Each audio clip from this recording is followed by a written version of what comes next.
In this video I'm going to tell you how you can take your Lenovo K8 apart very easily in 2 minutes, a minute. If you look right, the back can come right off, and as you can see, you don't need to worry about the fingerprint scanner.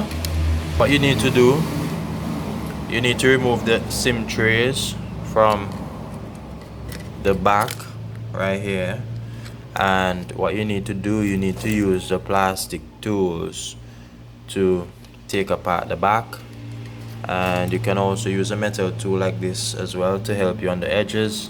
And that's it, guys.